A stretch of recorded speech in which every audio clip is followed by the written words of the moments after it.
You finally do it, you start speaking in the meeting, and someone cuts you off before you finish.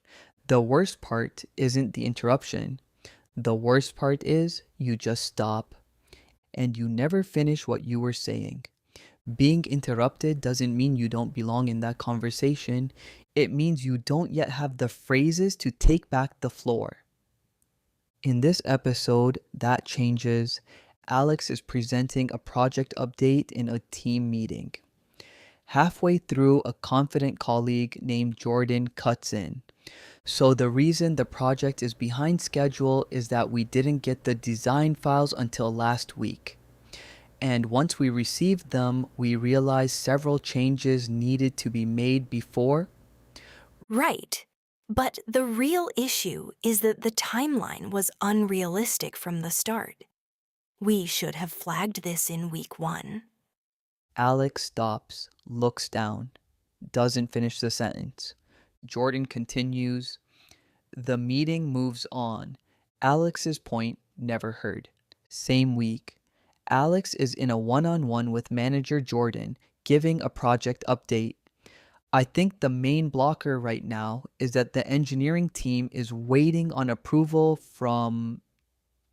Yeah, I know about that. What I actually want to know is, when can we expect the deliverable? Oh, um, I'm not sure exactly. Maybe next week. I mean, it depends on the approval. So, yeah. Sorry, I'm not sure I explained that well. Alex lost the thread, lost the confidence, and gave a vague, apologetic answer that left Jordan with no useful information. Two different situations, two different people who interrupted, but the same result. Alex backed down. Here's why this keeps happening. Problem 1. You treat an interruption as a signal to stop. In many cultures, being interrupted means your turn is over. But in North American workplaces, interruptions are common, even among senior people. Being cut off doesn't mean you're done, it means someone is engaged. And it means you need to know how to re enter. Problem 2. You don't have a recovery phrase. When you're interrupted, your brain goes into panic mode. You lose your sentence, you lose your confidence. Without a ready made phrase to fall back on, you freeze.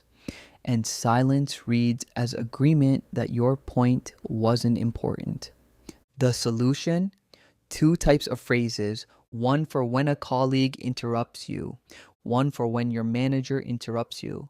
They're different and both matter. Same situations. This time, Alex knows what to say. So the reason the project is behind schedule is that we didn't get the design files until last week. And once we received them, we realized there were several changes that needed to be made before. Right, but the real issue is that the timeline was unrealistic from the start. That's a fair point, and I'd like to come back to that.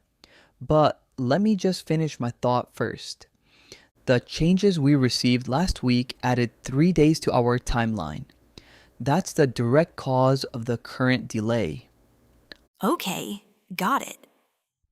Alex finished the point, acknowledged Jordan, and kept control of the conversation.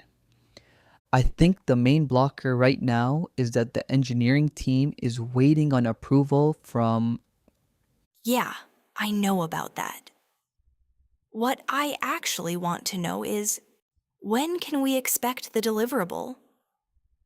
Sure, to answer your question directly, we're looking at the end of next week, assuming the approval comes through by Wednesday. I was just about to explain that the approval is the key dependency. If that slips, the deliverable slips by the same amount. Okay, that's clear. Let's make sure that approval happens. Let's break down the key phrases. Phrase 1. That's a fair point, and I'd like to come back to that. But let me just finish my thought first. This phrase does three things at once. First, it acknowledges the interruption so you don't seem defensive. Second, it defers their point so they feel heard. Third, it reclaims your floor politely but firmly. Use this when a colleague or peer interrupts you. Shorter versions that also work. Just to finish my point and be, if I could just complete my thought, phrase 2. Sure, to answer your question directly, this phrase is specifically for when your manager interrupts you. It doesn't fight the interruption. It pivots to answer what they actually want to know while signaling that you're organized and responsive.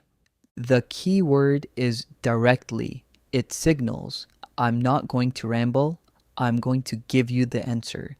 This builds trust with managers who are busy and want clear information fast. Phrase 3, I was just about to explain that. This is your bridge back to your original point after you've answered the interruption. It lets you complete your original thought without seeming like you're ignoring the manager's question. It also subtly signals, I was organized. I had this covered. You just interrupted before I got there. Without being rude, without being defensive. The first 3 phrases work when you still have your train of thought. But what if the interruption completely throws you off? That's when you need phrase 4. Phrase 4. Give me 1 second. I want to make sure I say this clearly. Use this when you're interrupted and you genuinely lose your train of thought. Taking 1 second is not a weakness, it's composure. It tells the room, I care enough about this to say it right.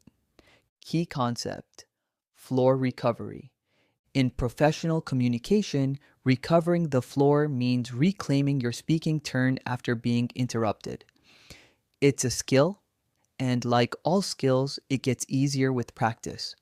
Key business term, parking lot. Parking lot is a common meeting term. It means setting an idea aside to discuss later without losing it completely. When you say, can we put that in the parking lot? You're not dismissing the idea, you're managing the meeting. Now let's practice. 3 situations. You're presenting a solution in a meeting. A colleague interrupts and starts talking about a completely different topic. Don't do this. Stop talking and let them take over. Try this instead. That's an interesting point. Can we put that in the parking lot for now? I want to make sure we finish this first.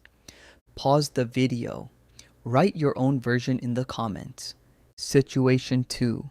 Your manager interrupts your explanation to ask a question you are about to answer. Don't say, oh, I was going to get to that. Try this.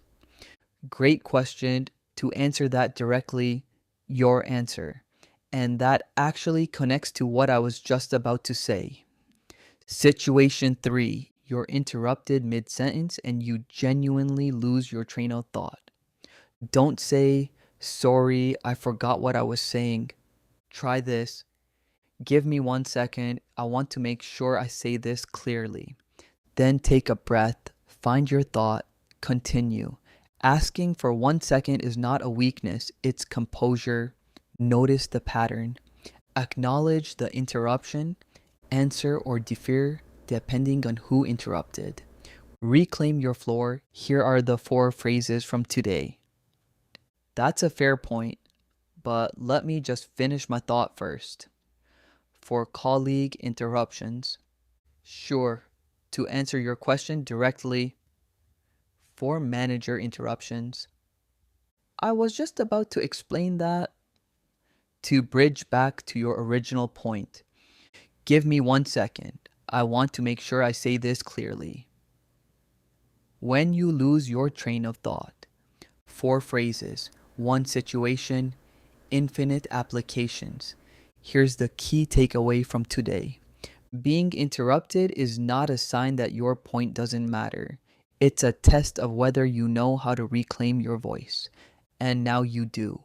This week, try just one phrase. Next time someone cuts you off, say, "That's a fair point, but let me just finish my thought first." Say it once, see what happens. Have you ever been interrupted at work and didn't know what to say? Tell me in the comments. Next week, what to do when your manager puts you on the spot and your mind goes blank. See you then.